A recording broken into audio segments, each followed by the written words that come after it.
There's something hauntingly beautiful about the way stories begin, especially the ones whispered in the shadows of forgotten ruins.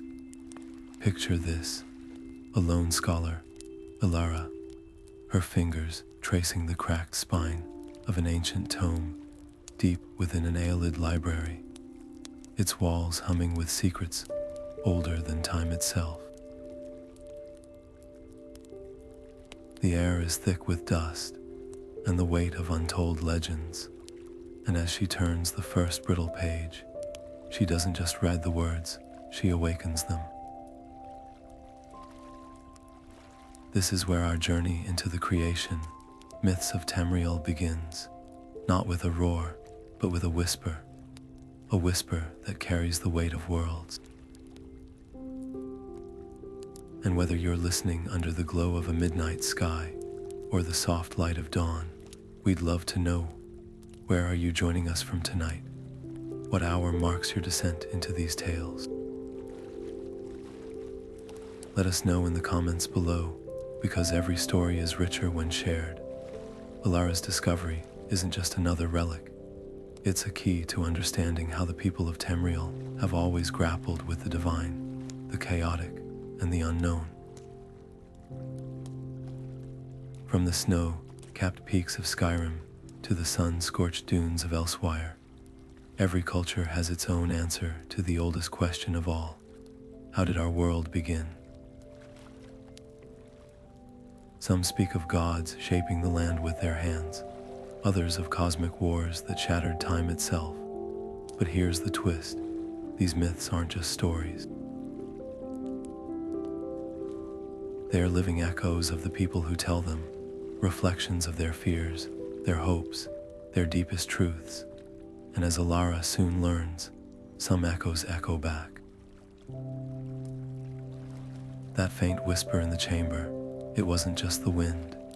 It was a reminder that creation myths are more than history. They are a door that, once opened, might not close so easily.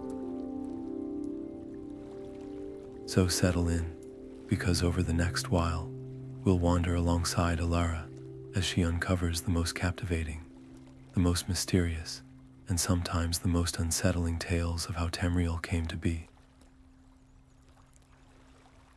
And who knows, by the end, you might just find yourself listening a little closer to the whispers in your own world.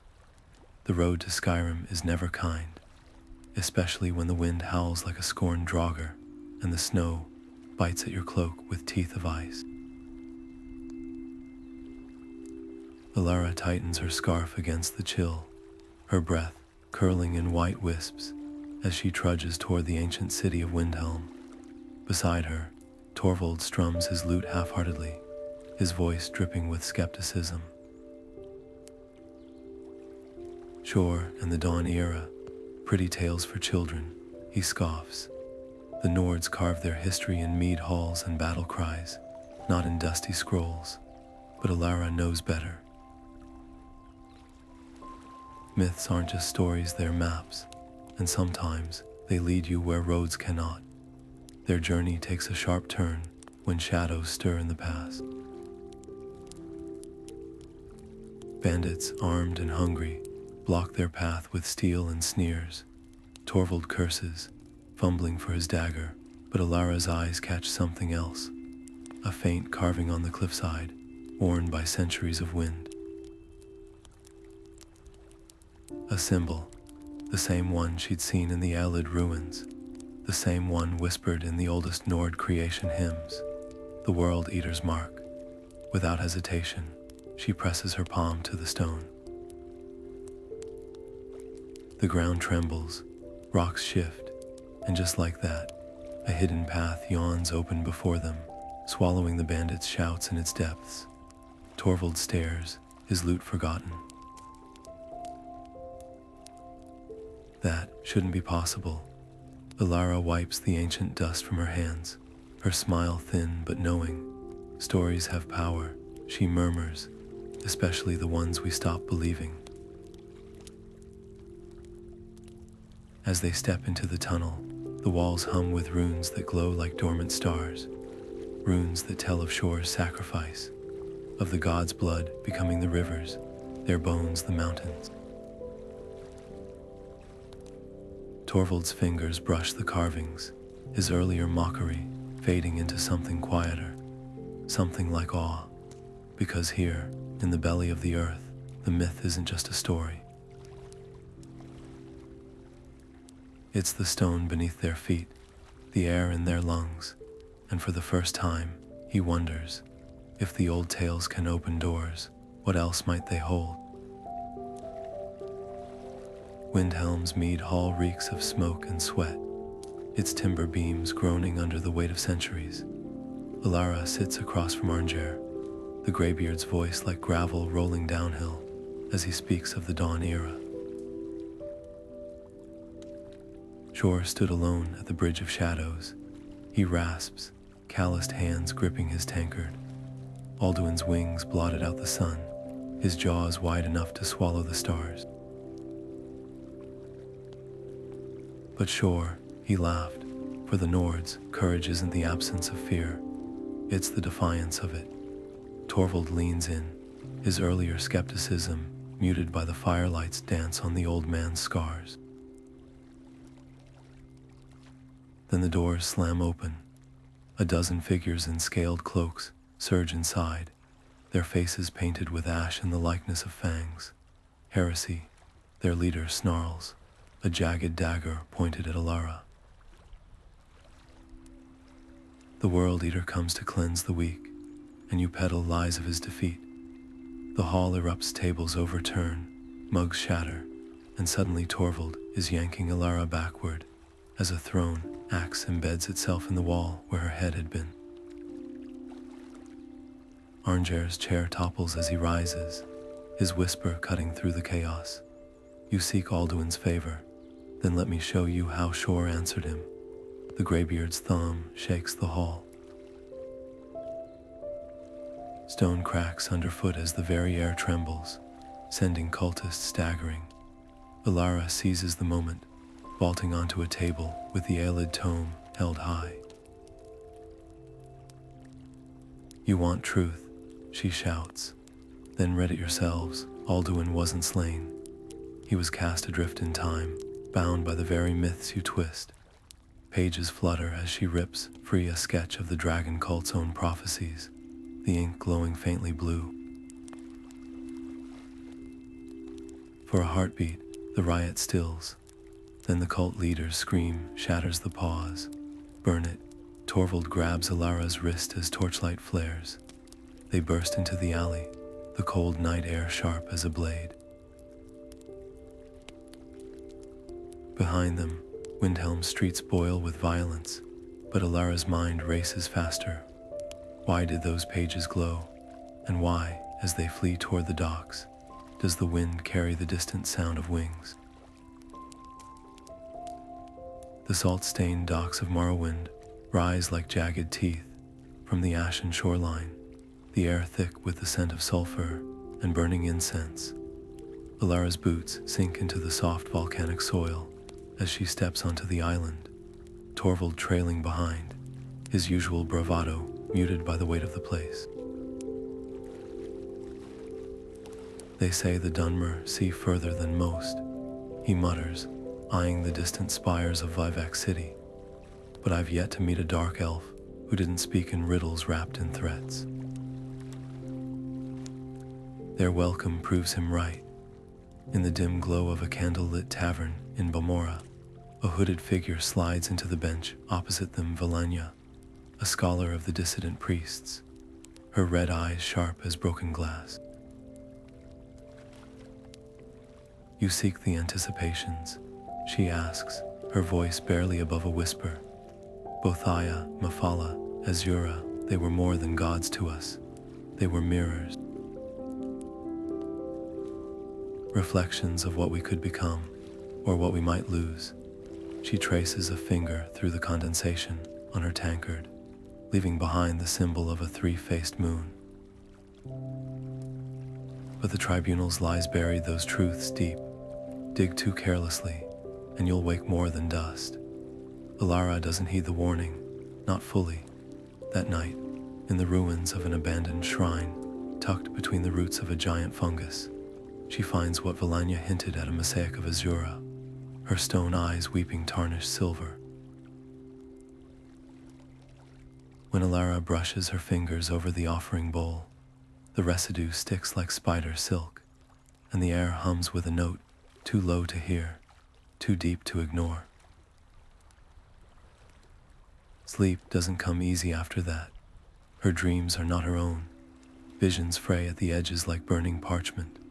A city of glass shattering under a blood-red sky. A prince with a mouth full of lies, offering a crown of poisoned roses. A woman with stars for eyes whispering a name that evaporates before Elara can grasp it. She wakes gasping, her throat raw, the taste of bitter petals on her tongue.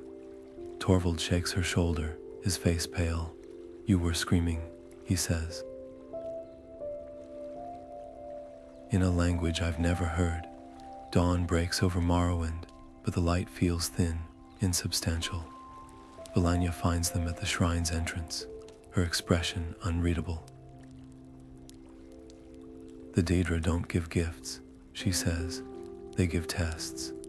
Azura has shown you a thread of the tapestry, pull it, and the whole design may unravel." She presses a shard of obsidian into Elara's palm, cold as a grave. Ask yourself, do you want to see what's woven beneath? The question lingers, heavier than the ash in the air, because prophecies aren't just warnings, they're choices. And some doors, once opened, won't close just because you blink. The obsidian shard burns in Elara's palm, its edges biting into her skin like a silent warning. Valanya's words coil in her mind, the tribunal's lies buried those truths deep, and suddenly, the mosaics in the ruins make a different kind of sense. The golden faces of Almalixia, Sotha Sil, and Vivek aren't just portraits of gods. They are masks, masks over a crime older than the ash that chokes Morrowind's skies. The dissident priest's hideout is a hollowed-out Kwama egg of a building, tucked beneath the ribs of a crumbling tower in the ghost fence's shadow. Inside, the air smells of ink and desperation. Scrolls litter makeshift tables, each one a frayed thread of the story the tribunal tried to erase. Nerevar didn't just die, murmurs an elderly priest named Dralas, his fingers trembling over a charcoal sketch of the Hortator's broken body. He was unmade, his memory, his legacy, sliced apart like a netch's wings. The others nod, their eyes darting to the door. Torvald, though, leans against the wall with his arms crossed, his usual smirk replaced by a frown. So what, even if the tribunal lied, that was centuries ago? Why risk your necks digging up bones? Dralas doesn't get a chance to answer. The door explodes inward in a burst of splinters and silver armor. Ordinators flood the room, their faces hidden behind featureless helms, their voices booming like gongs. Heretics, you spit on the Three's grace. Elara's world narrows to chaos, overturned tables, scattering priests, the thunk of a crossbow bolt embedding itself in the wall beside her ear. She grabs Torvald's arm, but an ordinator's gauntlet closes around his throat, yanking him backward. His lute clatters to the floor, the sound swallowed by the clank of chains. "Run," he chokes out, just before a helm slams into his temple, silencing him. Elara stumbles into the alley, her heart hammering against her ribs. The choice is a knife in her gut, flee to safety, or dive back into the storm. The research could rewrite history, but Torvald, reckless, loyal Torvald, is worth more than scrolls. She finds Valanya at the docks, her red eyes glinting in the torchlight. The dissidents have a safe house near Malagmar, the dark elf says, pressing a rusted key into Elara's hand. but the Ordinators will take your friend to the Ministry of Truth.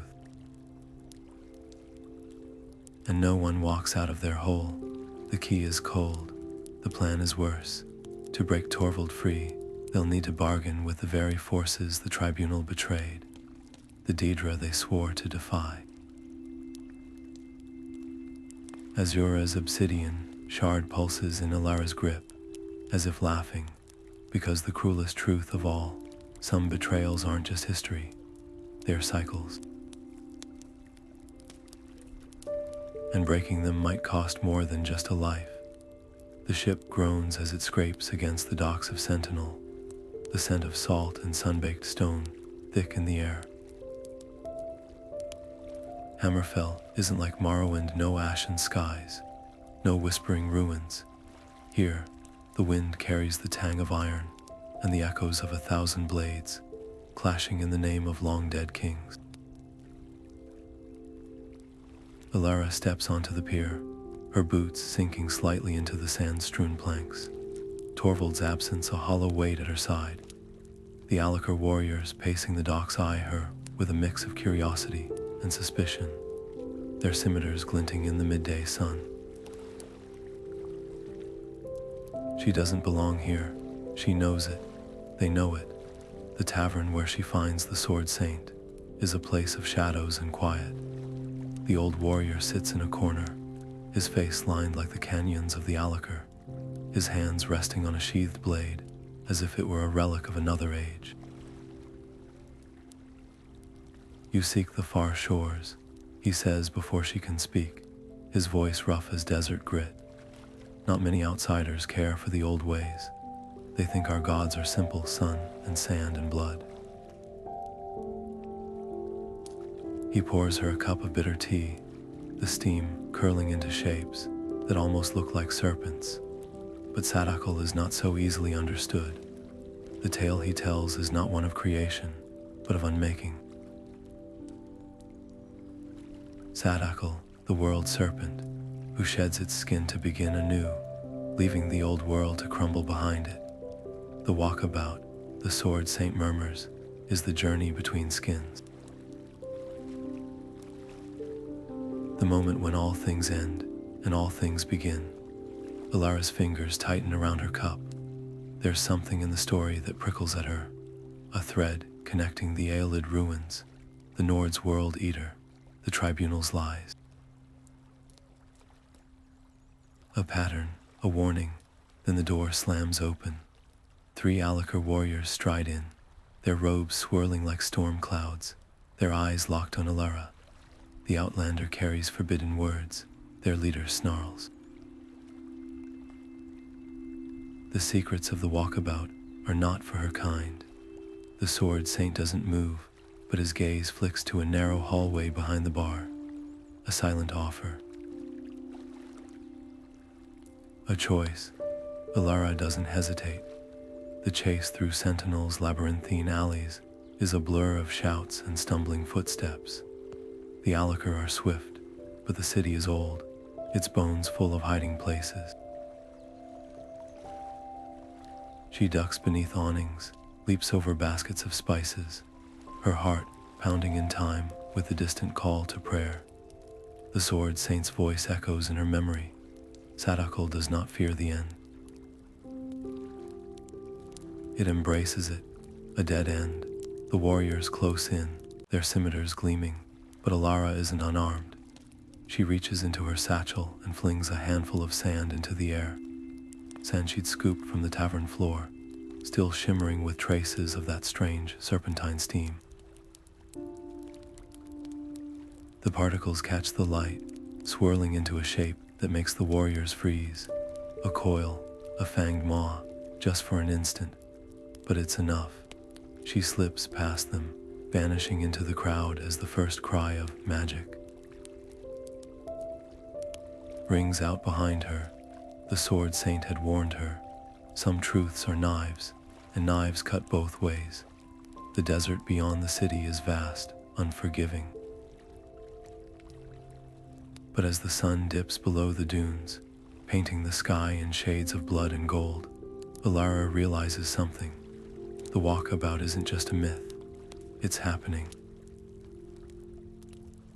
To her, to Tamriel, and the next skin to be shed might be the one she's standing on. The cobbled streets of Waris gleam under the flickering lamplight, the scent of damp stone and spiced wine thick in the evening air. Elara's fingers trace the edges of a crumbling manuscript. In her satchel, a Breton scholar's notes on the divine duality, the belief that every god has two faces, one bathed in celestial light, the other rooted in the soil of mortal frailty. The nobleman's invitation had been unexpected, delivered by a servant with ink-stained hands and a smile too sharp for comfort. Lord Dure, and the wax seal had read, in letters that shimmered like wet paint. His estate is a gilded cage of stained glass and whispering tapestries, each thread weaving scenes of saints and monsters sharing the same face. Dure, and himself is a study in contradictions, velvet gloves hiding nails bitten to the quick, a voice like honey laced with venom.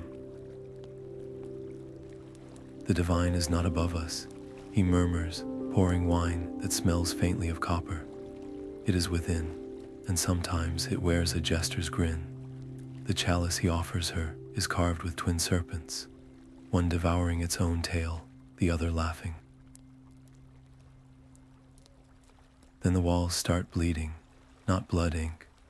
Black tendrils seep from the frescoes, forming words that twist and dissolve before her eyes. Sheogorath's game has 3 rules.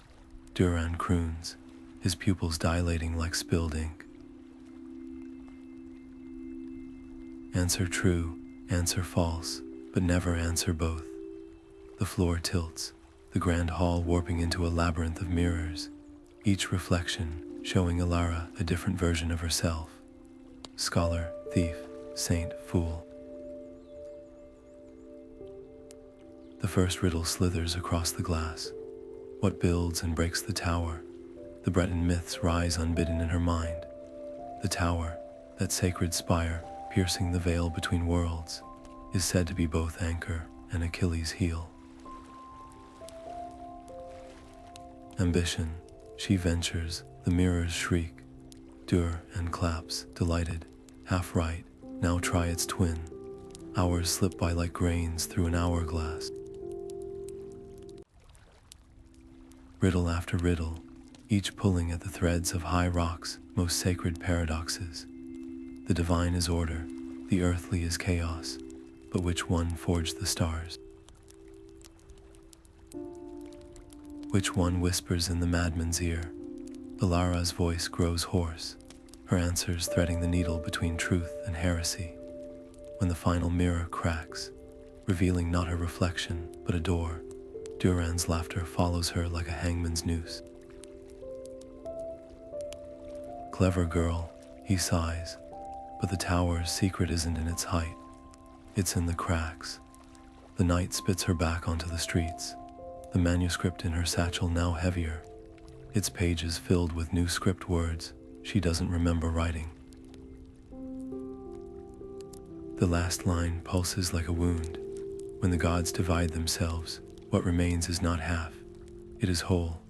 The ink smells of lilacs and lightning. Somewhere, a bell tolls. Not for the hour after. The first thing that strikes Elara about Somerset Isle isn't the crystal spires piercing the clouds or the air humming with latent magic. It's the silence. A heavy, polished quiet, like the pause before a verdict is spoken. Even the waves lapping against the docks of Aelinor seem hushed, as if afraid to disturb the illusion of perfection. The Altmer walking the marble streets move with a grace that feels less like habit and more like ritual, their golden eyes fixed on some distant point beyond the horizon. It's beautiful, it's terrifying, and it's all built on a single, unshakable belief that they are the closest blood to the gods, and Auriel's ascent wasn't just a myth, it was an inheritance. The library, where she finds the scrolls of Alaxin, is a cathedral of knowledge, its shelves carved from pearlescent coral that pulses faintly with remembered starlight. The text is merciless in its clarity. The Altmer don't worship Auriel as a distant deity. They emulate him. Every prayer, every spell, every meticulously curated lineage is a step on the same path he walked, a ladder back to divinity. Elara's fingers tremble as she copies a passage about the dawn's echo, the moment Auriel's bow pierced the veil between worlds, but the ink on her page hasn't even dried when the shadows behind her shift. You mistake scholarship for trespass. The Thalmer Agent's voice is smooth as glass, but the threat beneath it is jagged. 3 more materialize between the stacks, their robes embroidered with sigils that make the air taste of ozone. Elara's satchel suddenly feels heavier, the notes inside now less like research and more like contraband. The agent's smile doesn't reach his eyes. Some truths are too pure for mortal hands. The blast that shatters the window comes from nowhere, a streak of violet lightning that sends parchment swirling like frightened birds. In the chaos, a hooded figure grabs Elara's wrist, yanking her into a hidden alcove. The dissident mage's face is gaunt, his ears notched with old burns. They lied, he hisses, pressing a shard of crystal into her palm. It's cold, but the vision it carries is scalding. Auriel's ascension wasn't a solitary triumph. It was a fracture, a sundering, and the Thalmor aren't just preserving history, they're erasing the parts that don't fit their dream of purity. Outside, the alarms begin to wail. The mage pushes her toward a spiraling stairwell, his final words clinging to her like smoke. You don't climb to divinity, you fall into it. The crystal shard burns against her skin, whispering of a time before the Altmer were golden, when they too were something less. And something more. The trees in Valen wood don't just grow, they watch. Elara feels it the moment she steps beneath the canopy, the weight of unseen eyes pressing against her skin like the brush of spider silk. The air is thick with the scent of damp earth and something older, sharper, a tang like copper and crushed leaves. Torvald, ever the skeptic, kicks a fallen branch aside. Superstitious rot, he mutters. Trees are trees, but the Bosmer guide leading them stiffens, his emerald tattoos pulsing faintly in the dappled light. Spoken like a fool who's never heard the green whisper back, he says, voice low, their destination is a village woven into the roots of an ancient grot oak, its homes suspended between branches like nests. The elder who greets them is a wisp of a woman, her skin patterned with bark like ridges, her eyes the unsettling green of new growth. Yafri sang the world into shape, she tells them, offering a cup of liquid that smells of pine sap and thunder. The first story, the first law, and the first warning. She taps the ground with a staff carved from antler, and the roots at their feet twitch.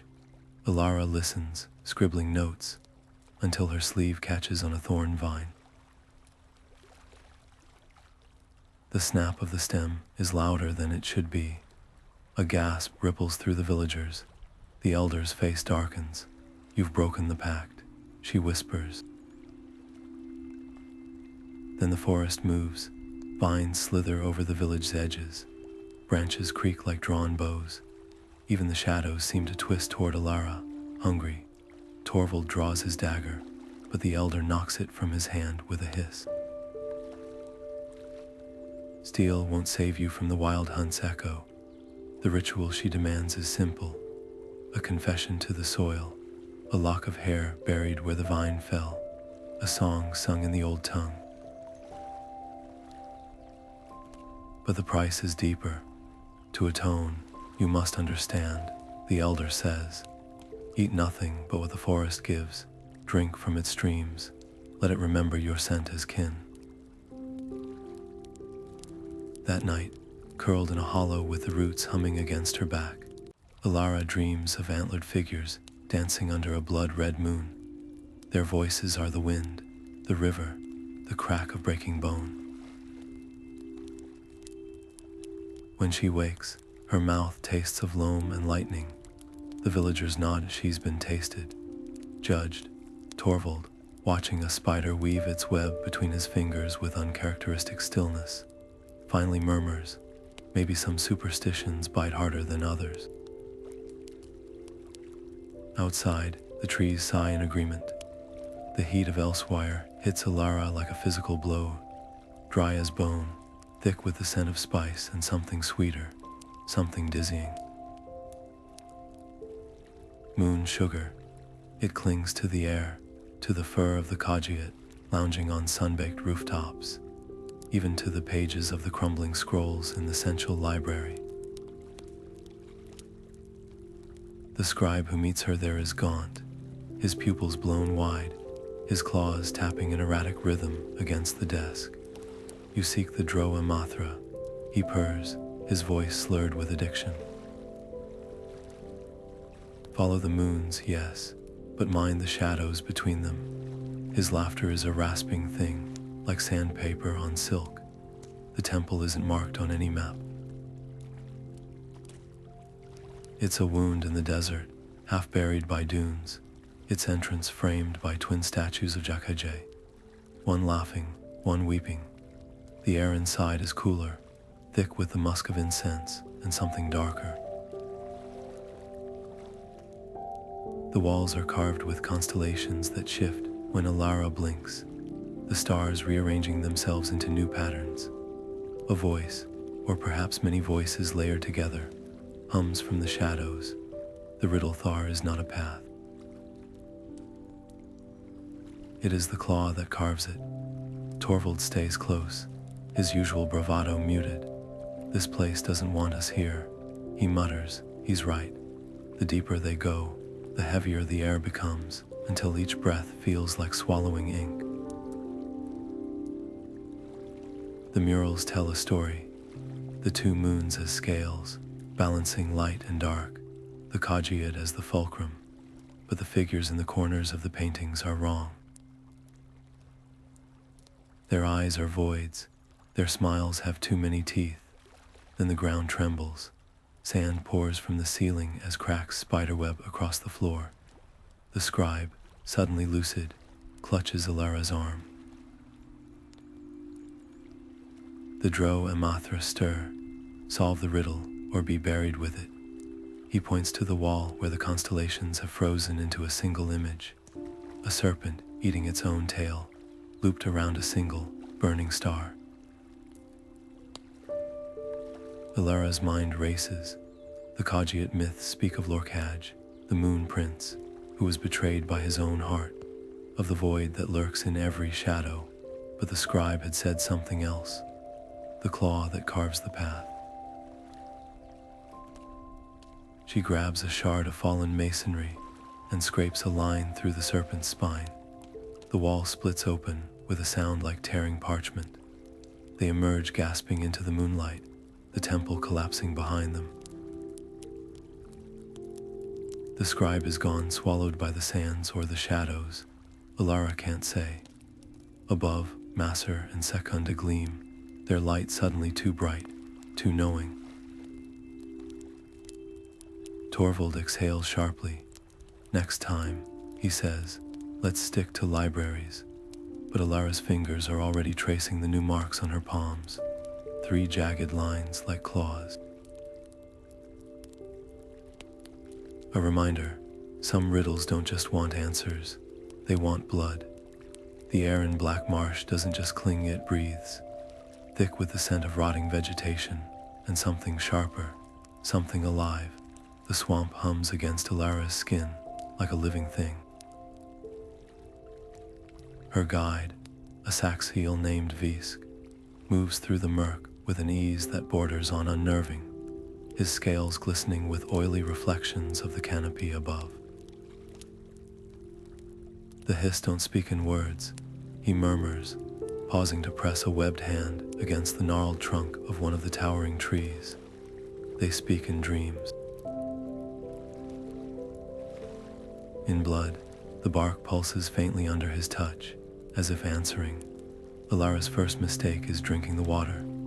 The pool Visk offers her is clear, deceptively so, its surface shimmering with iridescent swirls. One sip, and the world fractures. The trees stretch impossibly tall, their roots twisting into faces that mouth silent warnings. The sky bleeds into 1,000 colors she has no name for. And the hissed, oh, the hissed, they sing, not in any language she knows, but in vibrations that shake her bones, a chorus of voices that are neither Argonian nor God, but something older. Something hungrier. Visk's face looms in her vision, his slit pupils wide with concern. Or is it anticipation? You see now, he says, the first memory. The first root. Then the arrows come, black-fletched, silent. They slice through the fronds like shadows given form. Visk hisses, yanking Elara behind the hist as the shadow scales emerge from the gloom, their scales dulled with ash, their eyes empty of everything but purpose. The Outlander treads where she is not welcome. Their leader snarls, a dagger glinting in his grip. The hissed secrets are not for the unblooded. Elara's vision swims, the toxins still twisting her thoughts. But one truth cuts through the haze. The shadow scales aren't just protecting the hissed. They're hiding something that ties the Argonians' birth to the other myth she's uncovered. The chase is a blur of splashing footsteps and snapping branches. Visk vanishes into the swamp, leaving Elara to stumble through the mire, her satchel growing heavier with each step. The notes inside are smeared with ink and something darker, something that might be sap or might be blood. Behind her, the shadow scales whispers coil through the trees, a promise and a threat. The hist remembers, the hist forgets. When she finally collapses on the banks of a stagnant river, her mind still reeling, the last thing she sees before the darkness takes her is the water's surface, not reflecting her face, but 1,000 intertwined roots, spreading like veins across the sky. And in their tangles, the echoes of all the stories she's gathered. Shor's blood in the soil, the serpent's shed skin, the tower's cracked foundation. The hist doesn't just hold the Argonians' creation myth. It holds the pattern. The realization is a spark in the dark, but in Black Marsh, even sparks drown. The gates of Orsinium rise like broken teeth from the mountainside, jagged iron fused with the bones of long-dead giants. Elara's breath fogs in the frigid air as the guards hulking Orsimer with tusks, file to points size her up with eyes that have seen too many outsiders flee. Malacath's halls don't welcome soft skins. One grunts, hefting a cleaver still crusted with old blood. But when Elara produces the token given to her by a wandering smith in Skyrim, a twisted ring of orichalcum, etched with the symbol of the forge wife, the gates creak open with a sound like grinding bones. The city is a cacophony of clanging hammers and war chants, the scent of molten metal and roasted meat thick enough to taste. In the central longhouse, War Chief Bazrag sits atop a throne of shattered shields, his scarred face lit by the glow of a pit fire. "You want our stories," he growls, tossing a chunk of raw meat to a wolf the size of a pony. "Prove you can carry their weight. The challenge is clear, trial by combat. Not to the death, but to the breaking the Orc way. The warrior who steps forward is a wall of muscle and spite, her armor stitched together from the hides of fallen rivals. Elara's dagger looks like a toy in comparison. The first clash sends her sprawling, her ribs screaming. The second splits her lip. But as the Orc raises her axe for the final blow, Elara spits blood and recites the words she'd found scrawled in the margins of an ancient Dwemer text. Trinamac's flesh was poison, but his shame was the feast. Malacath's strength isn't in the wound, it's in the scar. The longhouse falls silent, the axe halts mid-swing. Bazrag leans forward, his gaze sharp as a honed blade. "You fight like a sickly whelp," he says, "but you speak like one who's tasted the old truths." The trial ends not with victory, but with a cup of bitter grog pressed into Elara's hand and a seat by the fire. The Orsimer's creation myth spills forth, how their god Trinamac was devoured by Bothiah's lies, how his remains became Malacath, how the Orcs were born from betrayal, but forged themselves into something unbreakable.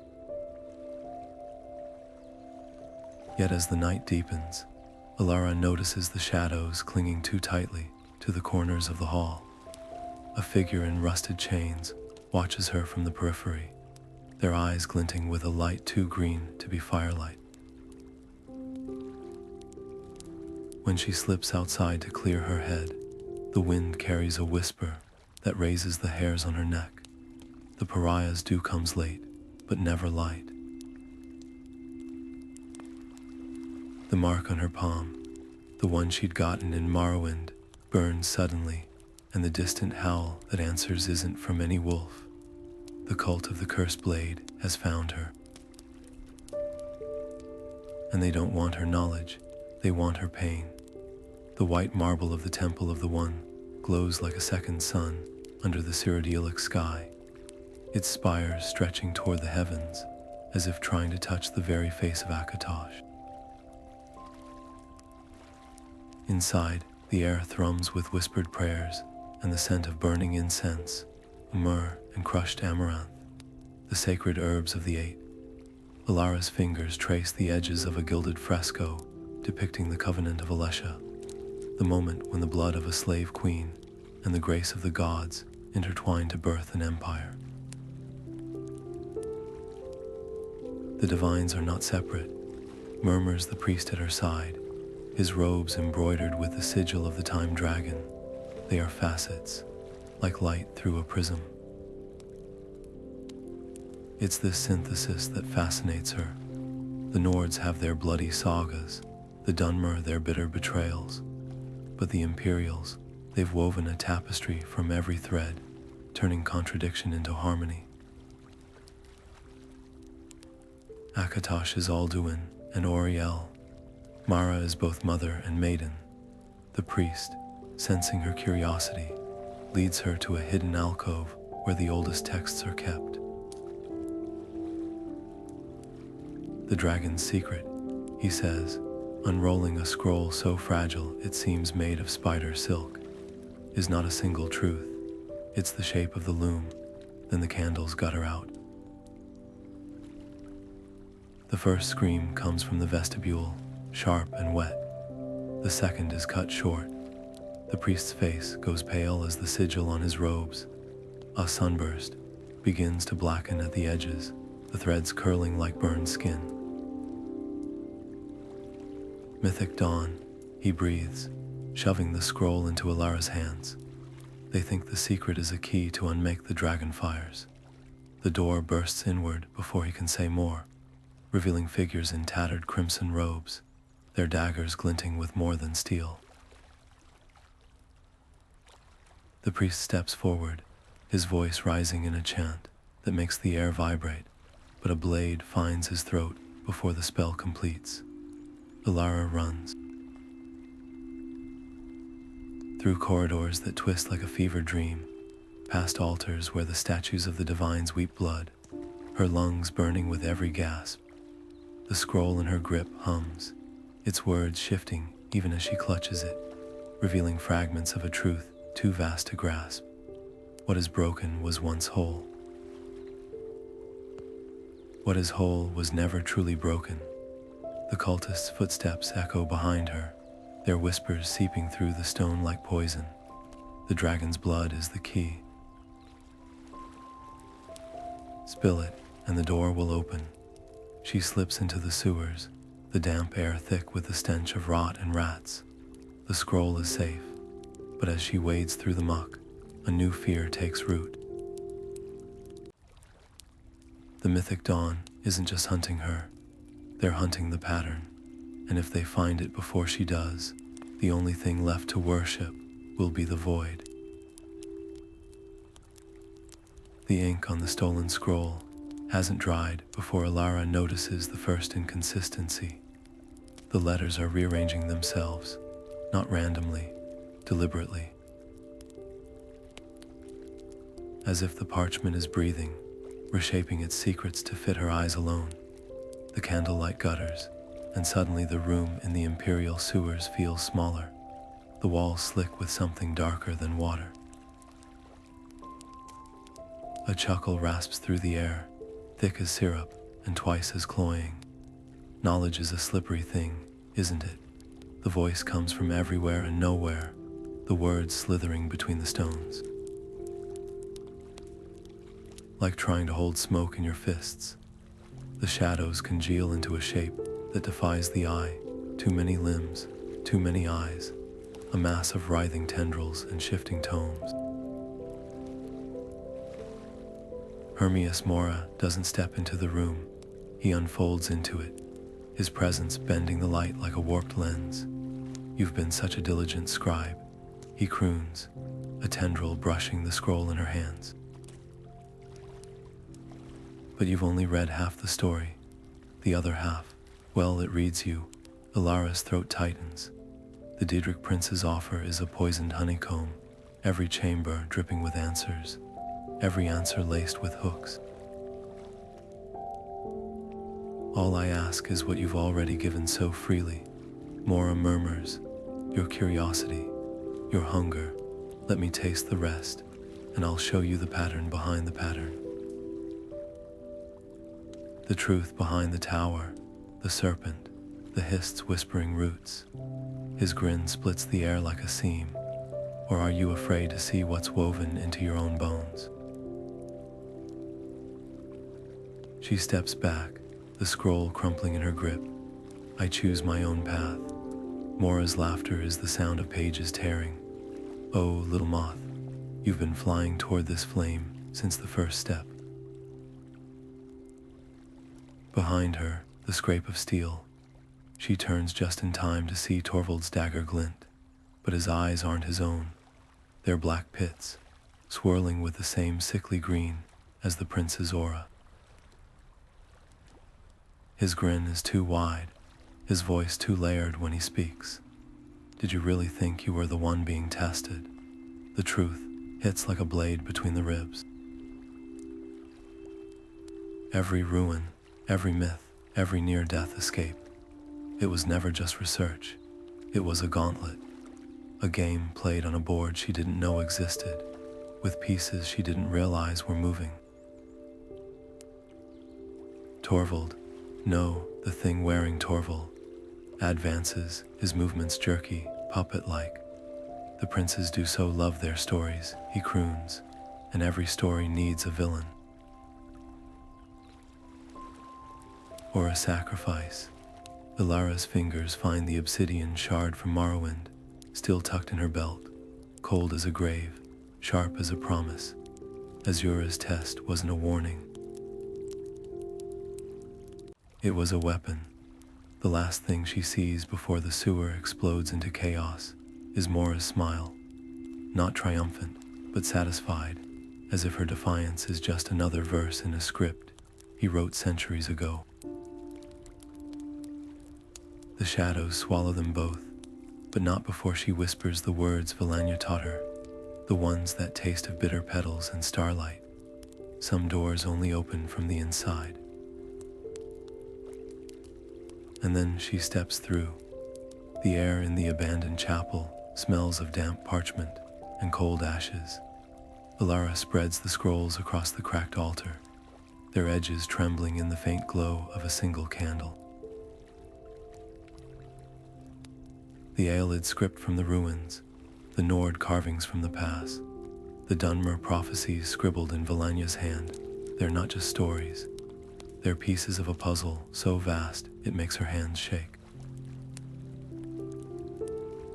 The tower isn't just a symbol, it's the spine of reality, the axis around which all the myths spin, and every culture's creation tale, a different angle of the same truth.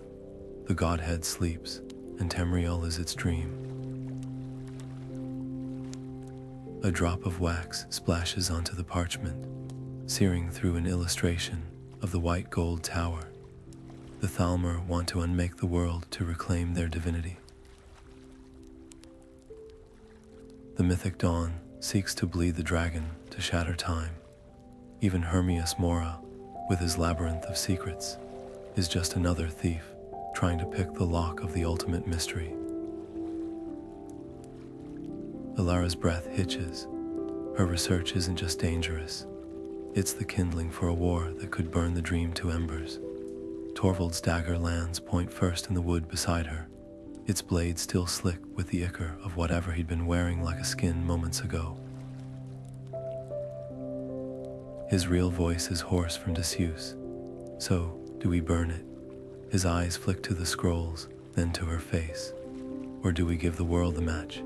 Outside, the wind howls through the chapel's broken stained glass, scattering prismatic shards across the floor. In their fractured light, Elara sees the faces of everyone she's met on this journey.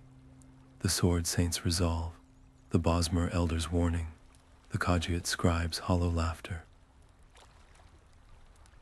They all knew, in their way, knew that some truths are knives, and knives cut both ways.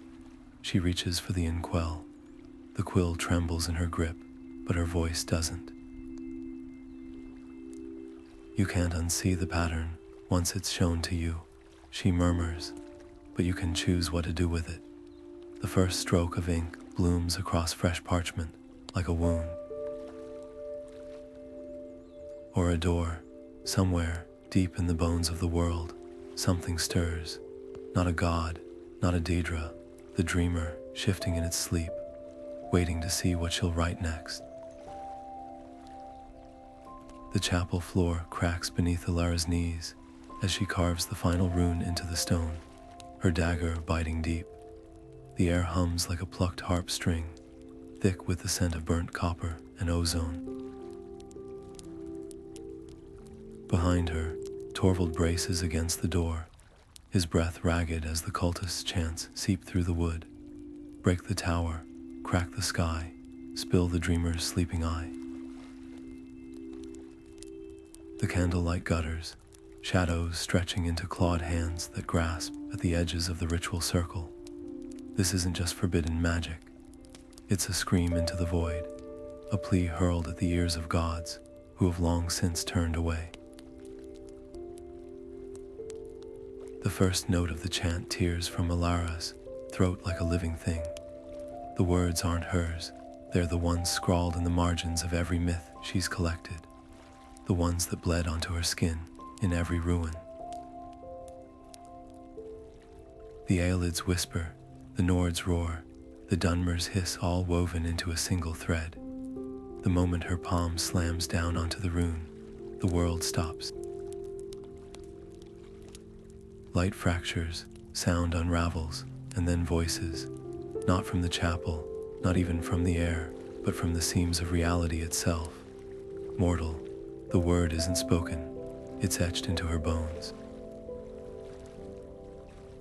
You trespass where even stars fear to tread. The pressure builds until her ribs creak, until she feels the weight of millennia pressing down, but Elara doesn't bow. She lifts her head, blood trickling from her nose, and speaks to the emptiness. You gave us the stories. Let us understand them before they're used to burn the world. Silence, then laughter vast and echoing, like glaciers calving into the sea. Understanding, another voice now, softer, sadder. Child, you seek the flame that blinded Icarus. The darkness peels back in layers, revealing flashes of the dawn gods walking as mortals, time coiled like a serpent, the tower's shadow stretching across all of existence. It's too much. Her mind cracks at the edges, memories spilling like sand through her fingers, her mother's face, the scent of Torvald's lute resin, the taste of Valania's bitter tea. The price of the vision isn't gold or blood. It's the weight of her own life, unraveling to make room for the truth. A hand grips hers warm, calloused, impossibly solid. Torvald, his fingers interlaced with hers, his voice cutting through the divine storm. Take mine instead. The offer hangs in the air, a spark in the cosmic dark. The gods pause, then, a sigh like wind through dead leaves. Love is the one thread even we cannot sever. The vision snaps into focus one final time. The tower isn't a thing to be climbed or broken. It's a choice. Every myth, every war, every whispered prayer, they're all hands shaping the same clay. The light swallows her whole, and the last thing Elara hears before the darkness takes her is a whisper, half human, half divine. Remember that you dreamed this. And so did we. The first thing Elara tastes is salt. Not the sharp bite of sea spray, but something older. The lingering tang of tears or blood, dried under a merciless sun. Her eyelids flutter open to a sky, the color of tarnished silver, stretched over a landscape she doesn't recognize. Dunes roll endlessly, their crests gilded by a dawn that feels too bright, too new, as if the sun itself had been reborn while she slept. Her fingers claw at the sand, searching for her satchel, her notes, the scraps of truth she'd gathered like a beggar hoarding crumbs. Nothing, only the ragged remains of her sleeves, frayed as if something had gnawed at them in the night. A shadow falls across her, Torvald. His face is hollowed out by exhaustion, his lute missing, the calluses on his hands raw and bleeding. You screamed for 3 days, he says, voice cracked like desert mud. Then you stopped, I thought. He cuts himself off, shaking his head. The worst part, he doesn't remember the dagger, the possession, the way his eyes had blackened like ink spilled across parchment. For him, the last weeks are a blur of running and ruins, no different from any other job. But when Elara tries to speak, to tell him of the chapel, the gods, the weight of the dreamer's gaze, her tongue sticks to the roof of her mouth. The words won't come. The dunes whisper as they walk, not with wind, but with voices, fragments of prayers in languages long dead, the cadence of myths she'd transcribed a lifetime ago. Torvald doesn't hear them. He strides ahead, kicking up sand, his shoulders tense with the frustration of a man whose lost time he can't account for. But Elara, she hears the land breathe. The rocks hum when she brushes them. The horizon shimmers not with heat, but with something alive, watching. Night falls like a guillotine. They take shelter in the ribcage of a dead beast, some colossal creature turned to stone, its bones arching over them like a cathedral's vault. Torvald snores, but Elara sits awake, tracing the grooves in the fossilized bone. They form runes, familiar ones, the same she'd carved in the chapel, the same that had bled onto her skin in Morrowind. Her chest tightens. This isn't just any desert. It's the memory of one, a place etched into the world's skin by the weight of its own story. A scrap of parchment flutters from her sleeve. How it survived, she'll never know. The ink is fresh, glistening like wet blood in the firelight. 5 words, the myths are alive, and beneath them, a sketch, not of a god or a symbol, but of her own face, half eroded by time, staring back from the walls of some future ruin. Torvald stirs, mumbling in his sleep. Outside, the dunes sigh, shifting to bury something, or uncover it. Elara tucks the parchment into her boot, the paper humming against her skin like a second heartbeat. The world hasn't ended, but somewhere in the spaces between breaths, it's begun to remember.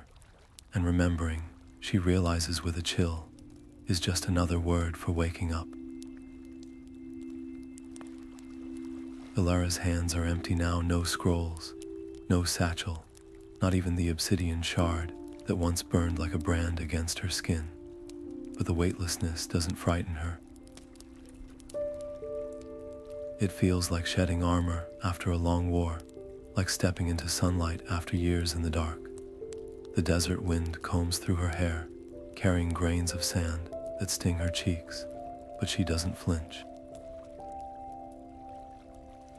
Somewhere between the chapel and this wasteland, the hunger for answers has quieted, not because she's found them, but because the search itself has become the only truth that matters. Torvald watches her from the edge of the dune, his silhouette jagged against the setting sun.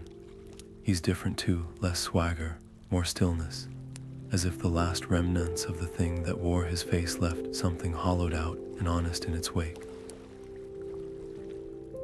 When he speaks, his voice is rough but softer than she's ever heard it. You know, back in Riffin, there's a bard who makes a living off tales half as wild as ours. Says people don't pay for facts. They pay for the way the story makes their blood hum. He kicks a pebble, sending it skittering down the slope. Might be we've been chasing the wrong treasure. The admission hangs between them, fragile as a spider's web. Elara turns her palms to the sky, the calluses from quills and dagger grips, stark against her skin. She thinks of the Aelid ruins humming with forgotten hymns, the Bosmer elder's voice threading through the roots, the Khajiit scribe's laughter like a riddle without an answer.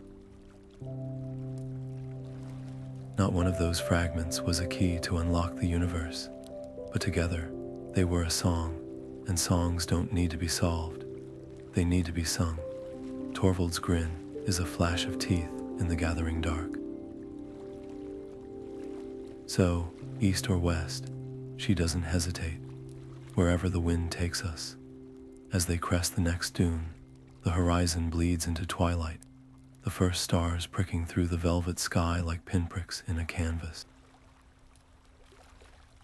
And if the wind carries whispers of Shor's laughter, of Azura's sigh, of the hissed slow, dreaming breath, well, that's just the world remembering itself. And maybe, just maybe, remembering them too.